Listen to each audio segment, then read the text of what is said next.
பிரியமான சகோதர சகோதரிகளே, இன்றைய இறைவார்த்தை வழியாக இறைவன் நம் ஒவ்வொருவரையும் நாம் அவரிடமிருந்து மன்னிப்பை முழுமையாக பெற்று நாம் பெற்ற அந்த மன்னிப்பை மற்றவர்களுக்கு கொண்டு செல்லக்கூடிய கருவியாகவும் நாம் இருக்க வேண்டும் என்ற ஒரு மேலான ஒரு அழைப்பை நமக்கு இன்றைய இறைவார்த்தை பகுதி வழியாக கொடுக்கிறார்.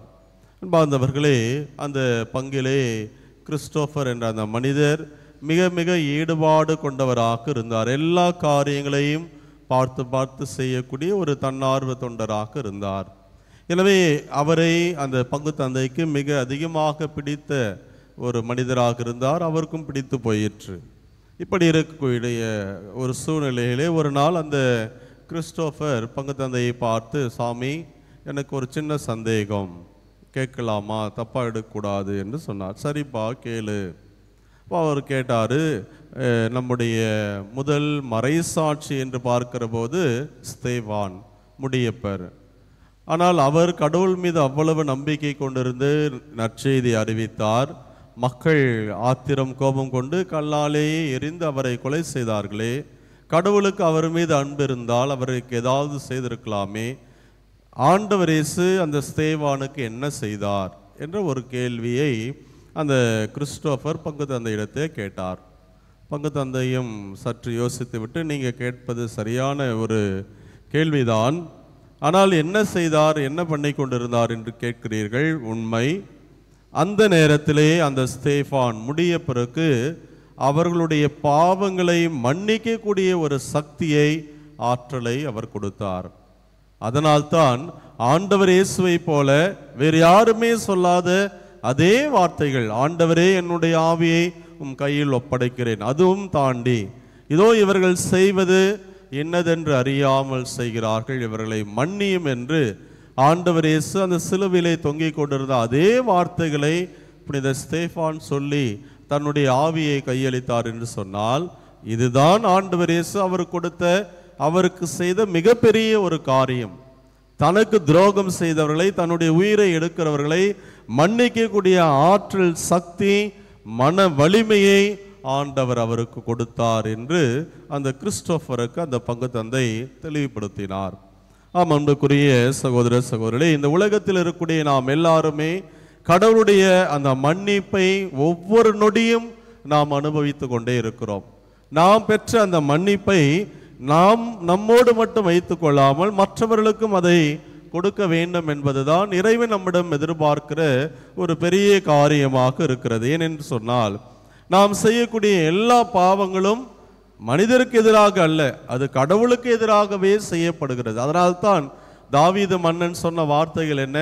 உரியாவினுடைய மனைவி பத்சேபாவோடு தவறான ஒரு உறவிலே பெரிய பாவத்தை அவன் கட்டி கொள்கிறான். கடவுள் அவனுக்கு நாத்தான் இறைவாக்கினர் வழியாக உரைத்த போது, அதை குறித்து காட்டிய போது, தாவீது மன்னன் சொன்ன வார்த்தை, ஆண்டவரே, நான் உரியாவுக்கு எதிராக பாவம் செய்தேன், பத்சபாவுக்கு எதிராக பாவம் செய்தேன் என்று சொல்லவில்லை. ஆண்டவரே, உமக்கு எதிராக நான் பாவம் செய்தேன். இந்த உலகத்தில் நாம் செய்யக்கூடிய ஒவ்வொரு பாவமும், அது சிறு அளவாக இருந்தாலும், கடவுளுக்கு எதிராக செய்யப்படுவது என்பதை அங்கே மிக தெளிவாக தாவீது மன்னன் சொல்கிறார். எனவேதான் என் கண் முன்னே அது மிக செந்நிற ரத்தன கல் போல் இருக்கிறது. என்னுடைய பாவங்கள் என் கண் முன் எப்பொழுதும் வந்து கொண்டே இருக்கிறது. இவை எல்லாம் உமக்கு முன்பாக நான் செய்த, உமக்கு எதிராக செய்த பாவம் என்று அவருடைய மன்னிப்பை தாவீது மன்னன் பெறுவதை பார்க்கிறோம். எனவே கடவுளுடைய மன்னிப்பை அவன் பெற்ற பிற்பாடு அந்த மன்னிப்பை மற்றவர்களுக்கு நாம் கொடுக்கிறோம். அவரும் கொடுக்கிறார், நாமும் கொடுக்கக்கூடிய மனிதராக மாற வேண்டும். ஏனென்றால் பலமுறை அவருக்கு துரோகம் செய்த அவருடைய தலைவர் சவுலை அவர் மன்னிக்கிறார். எனவே அப்படிப்பட்ட ஒரு மனநிலையை தாவீது பெற்றுக்கொண்டார்.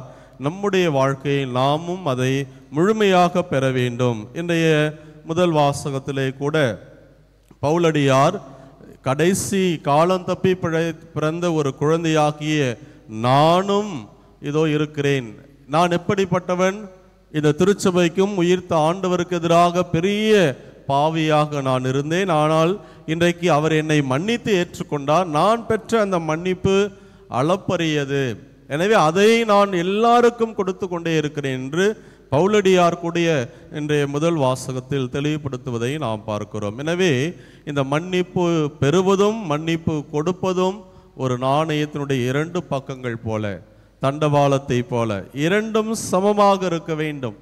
ஒரு கையில் ஒன்வே தொடர்பு போல அது இருந்தால் கண்டிப்பாக அது ஒரு தவறான ஒரு காரியமாக இருக்கும். நாம் மட்டும் கடவுளிடமிருந்து ஏராளமான மன்னிப்பை பெற்றுக்கொண்டு நமக்கு எதிராக ஒரு மனிதன் சிறு தவறு செய்கிற பொழுது மன்னிக்கின்ற மனநிலை இல்லை என்று சொன்னால் கடவுள் நம்மை அதிகமாக தண்டிப்பார். ஓமையிலேயே நமக்கு கொடுக்கப்பட்டிருக்கிறது, கடைசி மூச்சு விடுகிற வரை, கடைசி காசை அவன் திருப்பு செலுத்துகிற வரை வதைப்போரிடம் அவரை கையளித்தார் என்று ஓமையிலேயும் நமக்கு இறைவன் அறிவுறுத்தி எச்சரிக்கிறார். எனவே ஆண்டவரிடந்து பெறுகிற அந்த மன்னிப்பை நாம் முழுமையாக அனுபவித்து அந்த மன்னிப்பை மற்றவர்களுக்கும் கொடுக்கக்கூடிய கருவியாக இருக்க நாம் தொடர்ந்து முயற்சி எடுப்போம். அதற்கு தேவையான வரத்திற்காக மன்றாடுவோம். இறைவன் இயேசு நம்ம நிறைவாக ஆசீர்வதிப்பாராக. ஆமீன்.